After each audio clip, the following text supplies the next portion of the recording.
안녕하십니까. ESC에서 케미스트리를 가르치는 프레드입니다. 2021년 여름 AP 케미스트리 프로그램 기본 안내와 AP캠이 학생들에게 어떤 의미가 있는지, AP캠으로 5점을 받는다는 게 얼마나 학생들에게 큰 베네핏인지에 대해 기본적인 이야기들을 좀 말씀을 드리고 지나가겠습니다. 시작합니다. 서브젝이 없어졌습니다. 그리고 이제 AP만 남았습니다. AP를 잘 봐야 대학을 잘 가죠. AP 5점을 잘 받으면, 그리고 고 11학년의 AP캠 GPA를 잘 받으면 당연히 가고 싶은 컬리지를 거의 필요한 만큼 본인이 목표하는 만큼 갈 수 있을 겁니다. 그리고 그렇지 않다면 쉽지 않을 수 있습니다. 그래서 AP캠은 굉장히 중요해졌죠. 이제 서브젝이 없어진 마당이니까요. 이제 어필할 수 있는 포인트가 없습니다. AP 말고는 차별화는 AP로 정리가 되죠. AP랑 이제 액티비티 뭐 이런 것들로 결정이 될 텐데, 어찌됐건 아카데믹하게 접근할 수 있는 건 이제는 AP밖에 없습니다. AP캠 5점 받아야 되죠. 자, AP캠 5점을 받는다는 건 방금 말씀드렸지만 기본적으로 가고 싶은 대학 웬만하면 갈 수 있다는 이야기입니다. 그리고 그것이 만약에 외국인이고 그 다음에 예를 들면 여학생이다 라고 한다면 더더욱 마이너들이기 때문에 이렇게 그런 아이들이 AP캠 5점을 받는다? 그러면 미국 대학을 간다라고 가정을 하면 정말 좋게 잘 갈 수도 있다라고 생각할 수 있고, 그 다음에 아시겠지만 이제 캠 점수를 받는다는 건, 캠 점수를 잘 받아놨다는 건 나중에 이제 이 단순히 캠 전공뿐만 아니라 전체적인 이공계, 거기다 이제 뭐 메디컬이라든가 파마시라든가 이런 쪽으로도 이제 지원을 하려고 할 때도 역시 AP캠 5점은 굉장히 위력을 발휘를 합니다. 그리고 AP캠을 잘하면 기본적으로 이제 컨설팅 해주시는 분들이 아마도 그러면 케미컬 엔지니어링 쪽으로 가보는 게 어떻겠느냐. 웬만하면 모든 대학들에 다 케미컬 엔지니어링이 있습니다. 공대가 있는 모든 학교에는 당연히 핵심 학과가 케미컬 엔지니어링입니다. 그리고 케미컬 엔지니어링은 기본적으로 취업이 가장 잘 되는, 미국에서도 뭐 한국에서도 마찬가지입니다. 저도 화학 전공을 했지만 한국에서도 미국에서도 화학은 거의 가장 취업이 잘 되는 탑3 안에, 지금 여기 보면 제가 지금 이게 2017년, 18년 이제 한국경제TV에 있는 기사를 따온 건데, 지금 5위가 되어 있습니다. 그때 5위였고 지금은 5위보다 더 할 것 같습니다.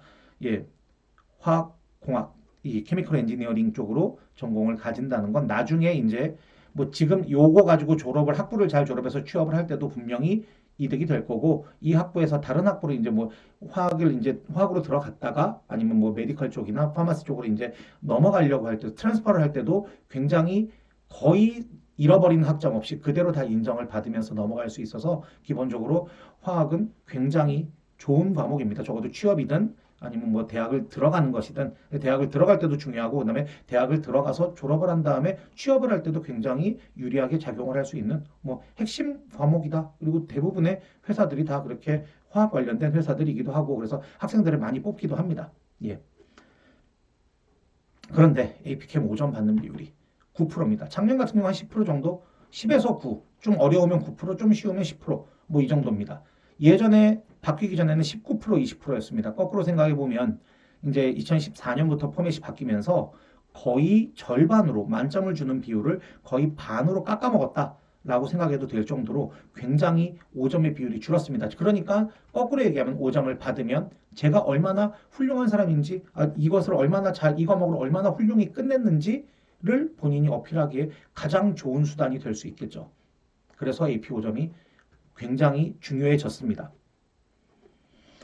AP는 그 10학년 때 하던 레귤러나 아너캠에서 하던 것들 중에서도 가장 어려운 챕터들이 굉장히 조금 더 깊이 들어가게 되고, 이 네 개의 챕터들, 이퀄리브리엄이라든가 떨머라든가 키네릭, 그다음에 일렉트로케미스트리 같은 이런 좀 어렵고 생소한, 그리고 10학년 때 잘 건드리지 않았던 부분들에 대해서 깊이 다루게 되면서 10학년 때 캠을 잘했던 아이들도 AP 캠은 어려워하고, 처음부터 어려워하고, 처음 특히 한 2개월 정도까지는 그래도 무난하게 지나갔지만 겨울방학을 들어가면서부터는, 겨울방학 들어갈 무렵 혹은 겨울방학 지난 다음부터는 급격하게 난이도가 생기면서 아이들이 굉장히 힘들어하는 과목입니다. 뭐 서브젝을 10학년 때, 예전 같은 경우면 서브젝을 10학년 때 800을 받았던 아이들도 AP캠 쉽다고 하는 아이들은 아무도 없습니다. AP캠은 좀 포커스가 다릅니다. 일반적인 그 SAT 캠 혹은 이제 레귤러 캠에서 커버하는 것들보다 좀 더 깊이, 좀 더 많이 들어가는 그런 부분들이 좀 있어서 쉽지 않습니다. 그러면 AP캠을 이제 어찌됐건 잘 끝내야 될 텐데, 자, AP캠을 가르치는 선생님이 뭐 저밖에 없는 건 아니겠죠. 뭐 수많은 사람들 다 많이 AP캠을 가르치고 있습니다. 그런데 왜 저는 저한테 배우는 게 가장 합리적인 선택이라고, 물론 뭐 저 수업이니까 저는 그렇게 말을 해야겠죠. 왜 합리적인 선택입니까? 라고 물어본다면 저는 충분히 말씀드릴 수 있는 근거가 있는데, 우선 첫 번째, 이것을 저는 2005년부터 지금까지 오직 캠만 해왔습니다. 그리고 캠만 뭐 캠 선생 하면서 근근히 먹고 사는 정도가 아니라, 뭐 이제 아시는 분은 아시겠지만 예, 거의 제가 다 씹어먹던 시절도 있었죠. 예. 그러니까 그때 피크는 아마도 이제 유학생들이 가장 많이, 그러니까 한국에 이제 국제학교, 이제 외국인 학교들이 이제 많이 생기기 전, 그래서 유학생들이 가장 많았던 시절 즈음이 이제 제 수업에서 이제 피크였던 것 같은데, 예, 그때는 뭐 실은, 예, 제가 나머지 선생님들 뭐 다 합친 것보다도 확실히 훨씬 더 많은 학생들을, 예, 가르치기도 했었고 뭐 그랬습니다. 어찌됐건 10년 넘게, 15년 넘게, 거의 한 20년 가까이 이 SAT 캠, AP 캠, 이제 SAT 캠은 하지 않지만 AP 캠을 가르쳐 온 사람은 실은 저는 저밖에 없다고 생각합니다. 실은 뭐 다르게 겸업을 하는, 수학을 하면서 화학도 하고, 뭐 바이오 하면서 화학도 하고, 바이오가 많아지면 바이오 수업을 많이 하고 캠 수업 조금 했다가, 뭐 그 반대도 했다가, 뭐 이렇게 그렇게 하시는 분들 많이 있죠. 많이 있는데 저는 오직 캠만 했습니다. 그리고 당연히 그 캠 하나만 파면서 굉장히 많은 자료들, 데이터들, 그리고 수많은 아이들의 이제 아이들이 뭐 아시겠지만 여러 가지 레벨의 아이들이, 뭐 한마디만 해도 바로 알아듣는 아이들, 그런데 두 번, 세 번 이야기해도 못 알아듣는 아이들, 뭐 그런 아이들이 한 클래스 안에 20명, 30명, 40명씩 앉아 있는 그 상황들을 저는 컴플레인 없이 아이들이 전부 다 필요한 것들을 다 가져가게 하면서 수업을 진행을 했습니다. 그리고 뭐 그렇게 수업이 잘 진행됐을 땐 다 이유가 있었겠죠. 뭐 잘 하니까. 예, 아이들이 어찌됐건 와서 본인들이 얻어가고 갖고 가고 싶어 하는 것들을 다 가져갔으니까, 예, 왔겠죠. 그래서 긴 시간 동안 캠만 가르쳐 왔기 때문에, 예, 아이들을 보면, 아, 이 아이들에게는 뭘 먼저 주면 되겠구나. 아, 이 아이들에게 먼저 이런 방식으로 설명을 해야겠구나. 같은 클래스라고 해서 똑같은 AP캠이라고 해서 똑같이 수업을 진행하지 않습니다. 아이들의 상태와 아이들의 컨디션, 그리고 아이들이 잘 알고 있는 것, 모르고 있는 것, 성향, 이런 것들을 다 파악을 해서 아이들에게 가장 정확하고 빠른 방식으로 아이들을 이해를 시킵니다. 그게 제가 수업을 하는 방식입니다. 어찌됐건 저는 우선 이제 요 뒤에 이야기도 마찬가지겠죠. 이제 경험에 관한 이야기인데, 경험, 그런 여러 가지 수많은 아이들, 여러 종류의 아이들, 뭐 유학생들도 있고, 한국말을 거의 못하는 아이들도 있고, 영어를 거의 못하는 아이들도 있고, 여러 가지 아이들의 이 섞인 속에서 그 아이들에게 각각 필요한 것들을 계속 주어왔던 경험들이 결국은 아마 아이들을 만약에 전혀 이제 캠에 힘들어하는 아이들을 저에게 맡겨주시면 제가 그것을 어떻게 해나가는지를 아마 확인을 해보시면, 아, 확실히 경험이라는 게 무시할 수 없는 거구나 라고 아마 이해를 하실 수 있을 겁니다.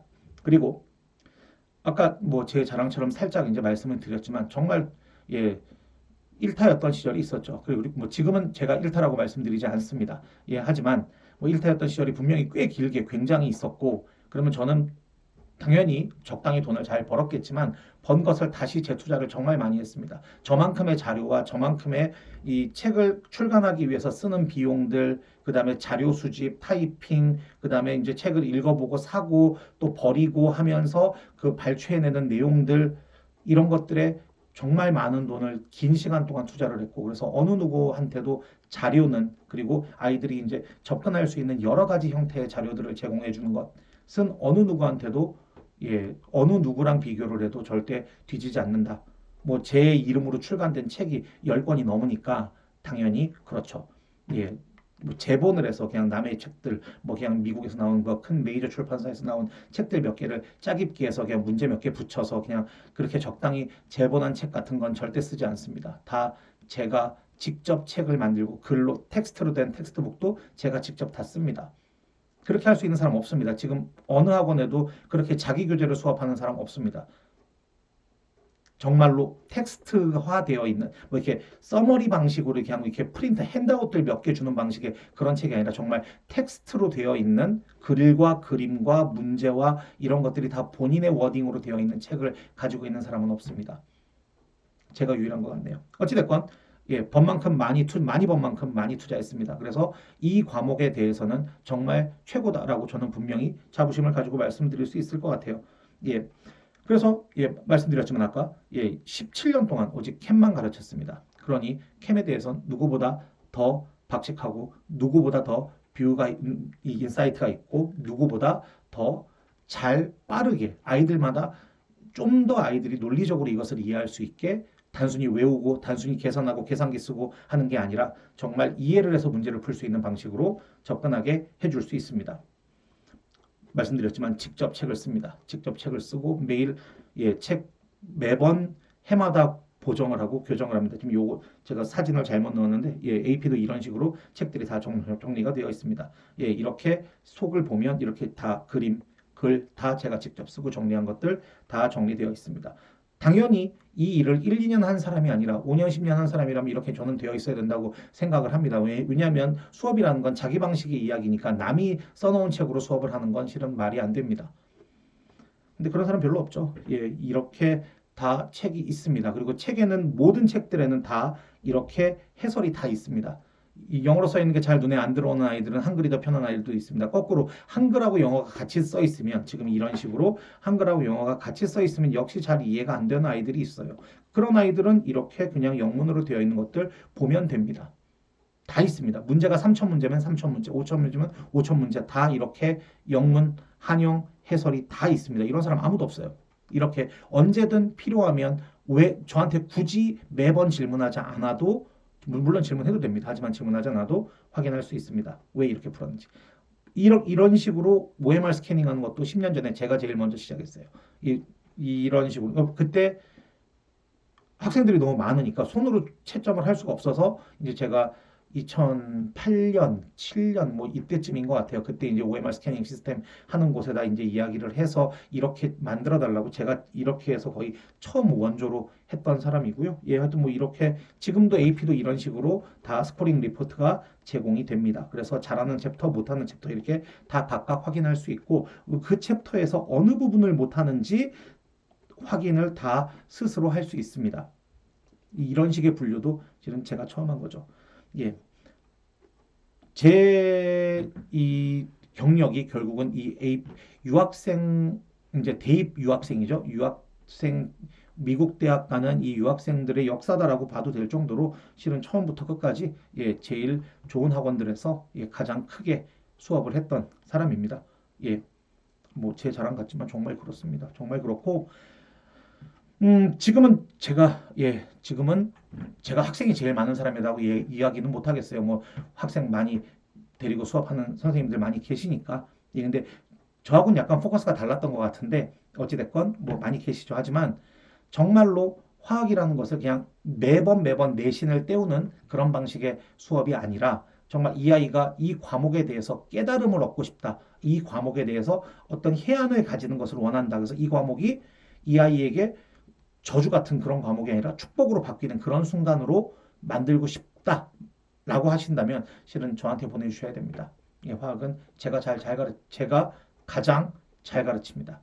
그건 제가 제 이름을 걸고 말씀드릴 수 있겠네요. 어찌됐건 시간표는 이렇게 나와 있습니다. 월수금에 저는 ESC에서 월수금의 수업을 하고 있고요. AP캠 이렇게 레귤러캠은 기본적으로 이제 따로 또 레귤러 캠에 대한 설명은 나가겠지만 이 레귤러 캠에는 기본적으로 이제 캠을 처음 하는 아이들이면 그게 뭐 IGCS이건 뭐 IBSL이건 기본적으로 이쪽으로 와서 캠에 대한 기본 펀더멘탈을 만들어 간다라고 생각을 하시면 될 겁니다. 그리고 이 캠을 1년 정도 한 아이들이 AP를 하려고 할 때 들어오는 클래스는 이 클래스가 되겠고요. 월수금 2시에서 4시까지가 있습니다. 앞이든 뒤든 1시간 정도 아마 앞에는 점심시간이 있으니까 끝나고 1시간 뒤에 2시에서 4시 끝나고 1시간 정도는 그 전날 수업했던 것들에 대한 퀴즈나 뭐 이런저런 시험들을 보는 시간들로 아마 암기에 대한 뭐 워크식 같은 걸 외우는 시험 등등으로 쓰게 될 것입니다. 아마 레귤러 캠 같은 경우에는 앞 시간 1시간이 그런 시간이 될 겁니다. 그리고 말씀드렸지만 요 레귤러 캠으로 기본적으로 캠 처음 하는 아이들은 오면 될 거고 그 다음에 이제 IB 하는 아이들은 이 클래스에도 들어오실 수 있습니다. 빨리 말씀드린다고 빨리 말씀을 드리려고 했는데 어찌됐건 시간이 조금 더 걸렸네요. 빨리 감기로 하시면 좀 빠를 것 같고요. 어찌됐건 예, 긴 시간 설명 들어주셔서 감사하고요.